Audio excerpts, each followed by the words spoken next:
ദൈവത്തിൻ്റെ അതിപരിശുദ്ധമായ നാമം വാഴ്ത്തപ്പെടുമാറാകട്ടെ. നമ്മൾ എപ്പോഴും അധികമായി ശ്രദ്ധിക്കുന്ന ഒരു വചനഭാഗം ഒന്ന് വായിച്ചിട്ട് അവിടെ ഒരു തർജ്ജിമയിൽ ഒരു വ്യത്യാസം വന്നത് ഞാൻ കാണിക്കാം. യഹോവ എൻ്റെ ഇടയനാകുന്നു, എനിക്കൊന്നിനും കുറവുണ്ടാകുകയില്ല. പച്ചപ്പുൽപ്പുറങ്ങളിൽ അവിടുന്ന് എന്നെ കിടത്തുന്നു. അതായത് 23-ാം സങ്കീർത്തനത്തിൻ്റെ 1-2 വാക്യങ്ങളായി വായിച്ചത്. യഹോവ എൻ്റെ ഇടയനാകുന്നു, എനിക്കൊന്നിനും കുറവുണ്ടാകുകയില്ല. പച്ചപ്പുൽപ്പുറങ്ങളിൽ അവിടുന്ന് എന്നെ കിടത്തുന്നു എന്നാണ് ഈ ബൈബിളിൽ ഇത് എഴുതി വച്ചിരിക്കുന്നത്.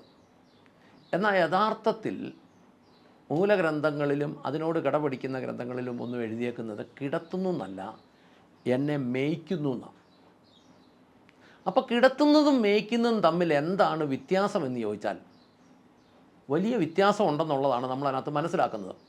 ഉദാഹരണം പറഞ്ഞാൽ, ഞാൻ ഈ ഒരു വചനം ശ്രദ്ധിക്കാൻ തുടങ്ങിയ പിന്നെ ഞാൻ ധാരാളം ആട് കൃഷിക്കാരുമായി ഭൗതികമായും ബുക്കുകളും വായിച്ചു കഴിഞ്ഞപ്പോൾ എനിക്കൊരു കാര്യം മനസ്സിലായി. ഈ ആടിനെ സംബന്ധിച്ച് നമ്മൾ തീറ്റയ്ക്കകത്തോട്ട് അഴിച്ചു വിട്ടാൽ കിട്ടുന്നതിൻ്റെ മണ്ടയെല്ലാം ഇങ്ങനെ കടിച്ച് പോവുക എന്നുള്ളത് ആടിൻ്റെ പണി.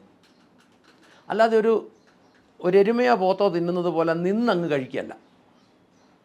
പിന്നെ ആട് തീറ്റയുടെ മണ്ടയെല്ലാം കടിച്ചു കഴിഞ്ഞാൽ അവത്തൽ കാട്ടിക്കുകയും മൂത്രം ഒഴിക്കുകയൊക്കെ ചെയ്യും. ഈ കാട്ടിക്കുകയും മൂത്രം ഒഴിക്കുകയും ചെയ്ത് കഴിഞ്ഞാൽ, കാഷ്ടിക്കുകയും മൂത്രം ഒഴിക്കുകയും ചെയ്ത് കഴിഞ്ഞാൽ പിന്നെ അതിൻ്റെ മണ്ടയിൽ നിന്ന് ഇവൻ തിന്നത്തുമില്ല ആട്. അപ്പോൾ ഈ ആടിനെ വീട്ടിൽ വളർത്തുന്നവരാണെങ്കിൽ അവരാടിനിങ്ങനെ പ്ലാവലയോ പുല്ലോ ഒക്കെയാണ് വള്ളിയെ കെട്ടി തൂക്കിയിട്ട് കൊടുക്കും. 2 കാര്യമാണ്. ആട് കടിക്കുകയാണെങ്കിൽ തന്നെയും ഇത് കടിച്ച് പറിച്ച് താഴോട്ട് ഇടത്തില്ല. തന്നെയുമല്ല, ഇത് കടിച്ച് തിന്ന ശേഷം ഇത്തലോട്ട് മൂത്രം ഒഴിക്കത്തുമില്ല. അപ്പോൾ അങ്ങനെ വരുമ്പോൾ ആട് ഇങ്ങനെ ഒരു സാഹചര്യത്തിൽ നിൽക്കുന്നത് കൊണ്ട്, അങ്ങനെ ഒരു അവസ്ഥയെ നിൽക്കുന്നത് കൊണ്ട് ഒരിക്കലും ആടിന് ഈ തീറ്റ നശിപ്പിക്കാൻ പറ്റില്ല. അതുകൊണ്ട് ആടിനെ വളർത്തുന്നവർക്ക് അതറിയാം.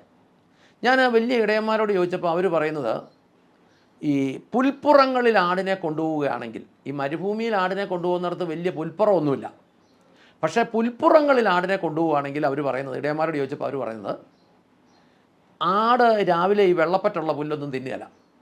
അപ്പോൾ ഇച്ചിരി വെയിലൊക്കെ തെളിഞ്ഞ ശേഷം ആട് നല്ലോണം വിശന്ന് കഴിഞ്ഞ് ഒരു 2 മണിക്കൂറോ 2.5 മണിക്കൂറോ അങ്ങോട്ട് കൊണ്ടു നിർത്തിയാൽ ആട് പെട്ടെന്ന് ഈ പുല്ല് ആവശ്യം പോലെ തിന്ന് വയറ് നിറയ്ക്കും. എന്നിട്ട് ആടിനെ കൊണ്ടുവന്ന് ഷെഡിൽ കെട്ടി, അല്ലെ വെള്ളവും കൊടുത്ത് ഷെഡിൽ കയറ്റി കെട്ടിയാൽ ആട് അവിടെ വിശ്രമിച്ച് അത് വീണ്ടയറി അതിൻ്റെ ശരീരത്തിനൊരു ഇതാവും. അതേസമയത്ത് രാവിലെ അതിനെ അങ്ങോട്ട് കൊണ്ട് വിട്ട് കഴിഞ്ഞാൽ ആടെന്നാ കാണിക്കും, ഇവിടം തൊട്ട് ഈ പുല്ലിനകത്തൂടെ എല്ലാം കയറി അവിടെ ഇവിടെയെല്ലാം കടിച്ച് അതിൻ്റെ മുകളിലെല്ലാം മൂത്രം ഒഴിച്ച് അതിൻ്റെ മുകളിലെല്ലാം കാഷ്ടിച്ച് ഇത് അങ്ങോട്ടും ഇങ്ങോട്ടും നടന്നിട്ട് അതിന് തന്നെ തിന്നാനും മേല. പിറ്റേ ദിവസം ആട് വന്ന് നോക്കുമ്പോൾ ഈ മൂത്രത്തിൻ്റെ മണമൊന്നും ഉള്ളതുകൊണ്ട് ആട് പിന്നെ പുല്ല് തിന്നില്ല എന്ന് പറഞ്ഞാൽ പുൽപ്പുറം ആട് അശുദ്ധമാക്കി കളയും. അപ്പോൾ നമ്മൾ ശ്രദ്ധിക്കണം, ശരിക്കും ആടിനെ കൃത്യമായ സമയം കണക്ക് കൂട്ടി കൊണ്ട് പുൽപ്പുറത്ത് തീറ്റാനിറക്കിയാൽ ആടവിടെ കിടന്നാൽ പറ്റിയല്ല. ഇവിടെ എഴുതിയേക്കുന്നത് പച്ച പുൽപ്പുറങ്ങളിൽ അവിടുന്ന് എന്നെ കിടത്തുന്നു. കിടത്താനുള്ളത് അതിനുള്ള വെളിമ്പ്രദേശങ്ങളും അതിനുള്ള കൂടുകളുമാണ്. നമ്മളൊന്ന് ചിന്തിച്ച് നോക്കിക്കേ, ഈ മാലാഖ വന്ന് യേശുവിൻ്റെ ജനനത്തിൻ്റെ സന്ദേശം കൊടുക്കുന്നത് ആ തൊഴുത്തിൽ കിടക്കുന്ന അല്ലെങ്കിൽ വെളിമ്പ്രദേശത്ത് അതിനുവേണ്ടി തന്നെ മാറ്റിയിട്ടിരിക്കുന്ന ഇടയന്മാരോടാണ്, അല്ലാതെ പുൽപ്പുറങ്ങളിൽ മേയുന്നതല്ല. അപ്പോൾ ഈ പുൽപ്പുറം എന്ന് പറയുന്നത് യഥാർത്ഥത്തിൽ ആടിനെ തീറ്റയ്ക്ക് നശിക്കാതെ കൃത്യമായിട്ട് കൊടുക്കേണ്ട ഒരു സ്ഥലമാണ്. അവിടെ കയറി കഴിയുമ്പോൾ ആട് അവിടെ കിടക്കുകയല്ല ശരിക്കും ചെയ്യേണ്ടത്, ആട് മേയുവാണ് ചെയ്യേണ്ടത്. അപ്പോൾ ഈ പുൽപ്പുറം വെച്ച് പിടിപ്പിച്ച പുൽപ്പുറമോ അല്ലെ അതിന് പറ്റിയ സ്ഥലമൊക്കെ ആണെങ്കിൽ, നമ്മളിപ്പോൾ പുല്ലൊക്കെ വെച്ച് പിടിപ്പിക്കുകയാണെങ്കിൽ അത് കുറേശ്ശെ ആട് തിന്ന് തീർക്കണം, അല്ലാതെ ആട് കയറി നശിപ്പിച്ചാൽ പോരാ. ഇനി ഇതിൻ്റെ ആത്മീക അർത്ഥം എന്താണെന്ന് ചോദിച്ചാൽ, നമ്മൾ സഭ എന്ന് പറയുന്നത് ദൈവവചനം എന്ന പുല്ല്. ആടാരാ? വിശ്വാസി. ഈ ആട് വിശ്വാസി, ശുശ്രൂഷകൻ ഇടയൻ, പുല്ല് ദൈവവചനം, വെള്ളം പരിശുദ്ധാത്മാവ്. ഇത് ശരിക്കും അവിടെ കയറി, സഭയിൽ കയറി അല്ലെങ്കിൽ ദൈവവചനം വരുന്നിടത്ത് കയറി ആട് കിടന്നാൽ ആട് ഇതെടുക്കാൻ പറ്റില്ല. അപ്പോൾ ആടിനെ കിടത്തുന്നു എന്നല്ല അതിൻ്റെ അർത്ഥം. കിടക്കുന്നുണ്ടെങ്കിൽ ഇത് തീറ്റ എടുക്കാൻ വയ്യാത്തതുപോലെ ആടിനെന്തോ ക്ഷീണമുണ്ട്, രോഗമുണ്ട്, പ്രയാസമുണ്ട്, അല്ലെ പരിക്ക് പറ്റിയിട്ടുണ്ട്. നമ്മളിപ്പോൾ നോക്കുമ്പോൾ കേരളത്തിലെ സഭകളെല്ലാം നമ്മൾ നോക്കുമ്പോൾ, മിക്ക സഭകളും നമ്മൾ നോക്കുമ്പോൾ ആടിന് യഥാർത്ഥത്തിൽ തീറ്റ എടുക്കാൻ യഥാർത്ഥത്തിൽ പറ്റുന്നില്ല. തന്നെയുമല്ല, ഇത് കഴിഞ്ഞിട്ട് വീട്ടിൽ ചെന്നിട്ട് ഷെഡിൽ ചെന്നിട്ട് ആടിന് വീണ്ടയറാനും പറ്റുന്നില്ല. വീണ്ടയറുക എന്ന് പറഞ്ഞാൽ എന്നാ? ശരിക്കും ധ്യാനിക്കുക. വചനം ധ്യാനിക്കണമെങ്കിൽ ഈ പുൽപ്പുറത്ത് കൃത്യമായി കഴിക്കണം. കൊടുക്കേണ്ട ഉത്തരവാദിത്വം ഇടയനുണ്ട്, കൃത്യമായി കഴിക്കേണ്ട ഉത്തരവാദിത്വം ആടിനുമുണ്ട്. ആ 2 മണിക്കൂറോ 3 മണിക്കൂറോ സമയത്ത് ചുമ്മാ ചാടിത്തുള്ളിയിട്ട് വീട്ടിലോട്ട് പോന്നാൽ ഇത് എന്നാത്തിനാ ചാടിത്തുള്ളിയെന്ന് വീട്ടിൽ വന്നിരുന്ന് ആലോചിക്കുമ്പോൾ ഈ ആടിന് മനസ്സിലാവില്ല. അർത്ഥം വിശ്വാസിക്ക് മനസ്സിലാവില്ല. വിശ്വാസിക്ക് മനസ്സിലാകണമെങ്കിൽ അതിനെ രുചികരമായി കൊടുക്കാൻ ഇടയന് വ്യവസ്ഥയുണ്ട്. പച്ചപ്പുൽ തകിടിയിൽ, പച്ചപ്പുൽപ്പുറങ്ങളിൽ അവിടുന്ന് എന്നെ കിടത്തുന്നു. ഉണക്കക്കച്ചിക്കകത്ത് നടത്തുന്നു അല്ലെ മേയ്ക്കുന്നു നല്ല എഴുതിയേക്കുന്നത്.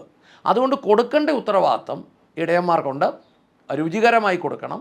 പച്ചപ്പുൽ തകിടിയിലാണ്, അവിടെയാണ് കൊടുക്കേണ്ടത്, അവിടെയാണ് മേയ്ക്കേണ്ടത്. അങ്ങനെ മേയ്ക്കുമ്പോൾ ആടെന്ന വിശ്വാസിക്ക് ഇത് ടേസ്റ്റായി മാറും. ഇത് ടേസ്റ്റായി മാറുമ്പോൾ അത് വിശ്വാസി ശ്രദ്ധയോടെ ഗ്രഹിക്കും ഇതെന്നതായി പറയുന്നത്. അത് കഴിഞ്ഞ ശേഷം വിശ്വാസി റെസ്റ്റ് ചെയ്യുന്ന സമയത്ത്, തൻ്റെ വിശ്രമ സമയങ്ങളിൽ, തൻ്റെ പ്രാർത്ഥനാ സമയങ്ങളിൽ, തൻ്റെ ഒഴിവുള്ള സമയങ്ങളിൽ ഈ വചനത്തെ വീണ്ടയറും എന്ന് പറഞ്ഞാൽ ധ്യാനിക്കും. അങ്ങനെ ധ്യാനിക്കുമ്പോൾ വിശ്വാസിക്ക് ഓർത്തിരിക്കാൻ കഴിയുന്നുണ്ടെങ്കിലാണ് ആ ഇടയൻ തീറ്റിത് പച്ച പുൽ തകിടിയിലാകുന്നത്.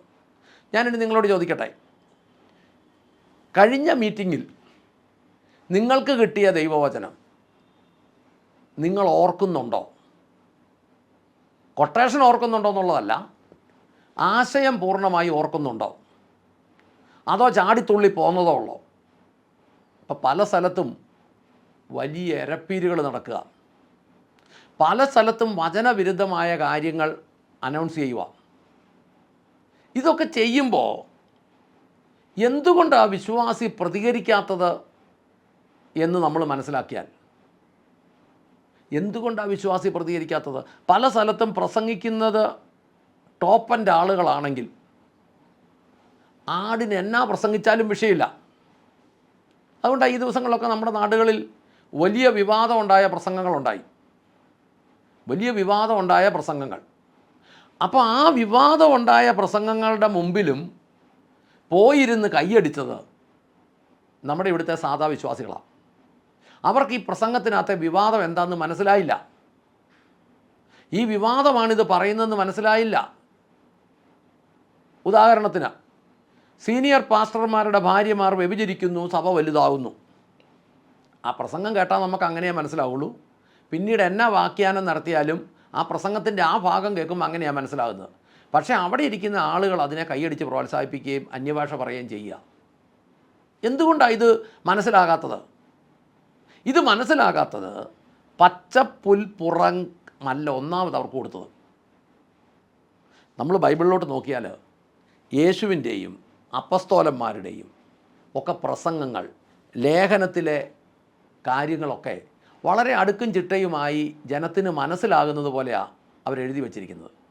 അങ്ങനെ മനസ്സിലാകുന്നത് പോലെ എഴുതി വച്ചിരിക്കുന്ന വിഷയം ഇത് അവിടുന്ന് ഇവിടുന്നും ഒക്കെ ഇച്ചിരി എടുത്തിട്ട് ഒരരപ്പീരും ഒരു ചീറ്റീരും ഒരു ബഹളവും. ആട് ഇത് കഴിഞ്ഞിട്ട് എങ്ങനെയുണ്ടായിരുന്നു നാടിനോട് ചോദിച്ചാൽ ആട് പറയും ഗംഭീരമായിരുന്നു. എന്നതാ പറഞ്ഞത്? ഒരിക്കലൊരു 3 പേരെ ഒരു ചെറിയ ധ്യാനമന്ദിരം എന്ന് പറഞ്ഞ് അതിൻ്റെ ഉടമസ്ഥർ നടത്തുന്ന സ്ഥലത്തോട്ട് 3ഓ 5ഓ പേരെ ഞങ്ങൾ പറഞ്ഞു വിട്ടു. മീറ്റിംഗ് എല്ലാം കഴിഞ്ഞ് വന്നപ്പോൾ ഞങ്ങൾ ചോദിച്ചു, അച്ഛാ എങ്ങനെ ഉണ്ടായിരുന്നു? അന്നേരം പറഞ്ഞു, ഓ ഞങ്ങൾക്കൊന്നും മനസ്സിലായില്ലെന്ന് പറഞ്ഞു. ഒന്നും മനസ്സിലായില്ലേ? അന്നേരം പുള്ളി പറയാ, പ്രസംഗിച്ച ആർക്കും ഒന്നും മനസ്സിലായില്ലെന്ന് പറഞ്ഞു. അതെന്നെ പറ്റി? ആർക്കും ഒന്നും മനസ്സിലായില്ല. പുള്ളി ഏതാണ്ട് കുറേ കാര്യങ്ങൾ പറഞ്ഞു, ഞങ്ങൾക്കും ഒന്നും മനസ്സിലായില്ല, പുള്ളിക്കും ഒന്നും മനസ്സിലായില്ല, അവിടെ ഇരുന്ന് ആർക്കും ഒന്നും മനസ്സിലായില്ലെന്ന് പറഞ്ഞു. ഇതൊക്കെ ചുമ്മാ പച്ചപ്പുല്ലൊന്നുമല്ല. ഇങ്ങനത്തെ ചിലതുണ്ട്. എൻ്റെ ഒരു സഹോദരനുണ്ട്, പുള്ളി എപ്പോഴും പറയും, യേശുവിനോട് പോലും വെറുപ്പ് തോന്നുന്ന ചില ശുശ്രൂഷകൾ ചിലർ ചെയ്യും. കാരണം ഒന്നും എടുക്കാനില്ല, ഈ പുല്ലിനകത്ത് ഒന്നുമില്ല. അതുകൊണ്ട് തന്നെ പറയട്ടെ, ഈ വചനത്തിൽ ആ പച്ചപ്പുൽപ്പുറങ്ങളിൽ അവിടുന്ന് എന്നെ കിടത്തുന്നു എന്നാ മലയാളം ബൈബിളുകൾ എഴുതി വച്ചിരിക്കുന്നതെങ്കിൽ ഒറിജിനൽ പുസ്തകങ്ങളിൽ ഒക്കെ ഇത് മേയ്ക്കുന്നു, പച്ചപ്പുൽപ്പുറങ്ങളിൽ അവിടുന്ന് എന്നെ കിടത്തുന്നു എന്നല്ല, അവിടുന്ന് എന്നെ മേയ്ക്കുന്നു എന്നാണ്. അതുകൊണ്ട് പച്ചപ്പുൽപ്പുറങ്ങളിൽ കൊതിയോടെ മേയുവാൻ തക്കവണ്ണം വിശ്വാസിയുടെ ജീവിതം അനുഗ്രഹിക്കപ്പെടട്ടെ എന്ന് നമുക്ക് പ്രാർത്ഥിക്കുകയും, ഈ ഒരു വചനത്തിലൂടെ ഈ ആശയപരമായി നോക്കുമ്പോൾ ഈ വചനത്തിൽ മുഴുനീളം വിശ്വാസിയെ കൊണ്ട് കിടത്തുന്നു എന്ന് നമുക്ക് മനസ്സിലാവും. കിടത്തിയത് കൊണ്ട് വിശ്വാസിക്ക് എന്ത് ഗുണം? പുൽപ്പുറങ്ങളിൽ വരുന്നത് കിടക്കാനല്ലല്ലോ, കിടക്കേണ്ടത് ഷെഡിലാണ്, അല്ലെങ്കിൽ തുറസായ സ്ഥലങ്ങളിൽ, അതിനുള്ള സ്ഥലങ്ങളിലാണ്. വിശ്രമിക്കേണ്ടത് വീട്ടിലാണ്. സഭയിൽ വിശ്രമിക്കാൻ വിശ്വാസി എന്ന് പോയോ അന്ന് തൊട്ട് അവൻ്റെ അധോഗതി തുടങ്ങി. എന്ന് മാത്രമല്ല, വചനത്തിൻ്റെ വ്യവസ്ഥയിൽ നോക്കുമ്പോൾ ഈ ഒരു വിഷയത്തിൽ ഈ ബൈബിൾ മുഴുവൻ നോക്കിയാൽ ഈ ഒരൊറ്റ വാക്കാൽ ഇത് മുഴുവൻ ആശയം മാറിപ്പോകും എന്ന് നമുക്ക് മനസ്സിലാകും. അതുകൊണ്ട് പ്രാർത്ഥിക്കാം. സ്വർഗസ്ഥനായ ഞങ്ങളുടെ നല്ല പിതാവേ, ഞങ്ങളുടെ കർത്താവായ യേശു ക്രിസ്തുവേ, പരിശുദ്ധാത്മാവായ ഞങ്ങളുടെ നല്ല ദൈവമേ, ദൈവം എഴുതിയ ഒരു വാക്കും വൃഥാവിലല്ല എന്ന് ഞങ്ങൾ മനസ്സിലാക്കുന്നു. ദൈവത്തിൻ്റെ പരിശുദ്ധാത്മാവ് എഴുതി കൊടുത്ത ഒരു വാക്കും വ്യർത്ഥമല്ല എന്ന് ഞങ്ങൾ മനസ്സിലാക്കുന്നു. ആയതിനാൽ ഇതിനകത്ത് ഞങ്ങളുടെ ജനം അനുഗ്രഹം പ്രാപിക്കേണ്ടതിന്, വാക്കുകളിൽ വന്ന വ്യത്യാസങ്ങൾ ജനം ഗ്രഹിക്കേണ്ടതിന് ദൈവം അവരുടെ ഉള്ളം തുറന്നു കൊടുക്കണമേ എന്ന് ഞങ്ങൾ പ്രാർത്ഥിക്കുന്നു. കർത്താവെ, കേൾക്കുന്നവരുടെ എല്ലാം ഉള്ളത്തിൽ ഓരോ കാര്യങ്ങളും വ്യക്തമായി ചിന്തിക്കുകയും ധ്യാനിക്കുകയും ചെയ്യുവാൻ പരിശുദ്ധാത്മാവ് ഹൃദയം തുറക്കണമേ. വളരെ പെട്ടെന്ന് ഇതെല്ലാം പരിഹരിക്കുന്ന കൃത്യമായ ബുക്കുകൾ മലയാളത്തിൽ ഇറങ്ങുവാൻ ദൈവം സഹായിക്കണമേ എന്ന് പ്രാർത്ഥിക്കുന്നു. അങ്ങ് പ്രാർത്ഥന കേട്ട് അനുഗ്രഹിച്ച കൃപയ്ക്ക് നന്ദി. യേശു ക്രിസ്തുവിൻ്റെ ധന്യമുള്ള നാമത്തിൽ തന്നെ. ആമേൻ, ആമേൻ, ആമേൻ.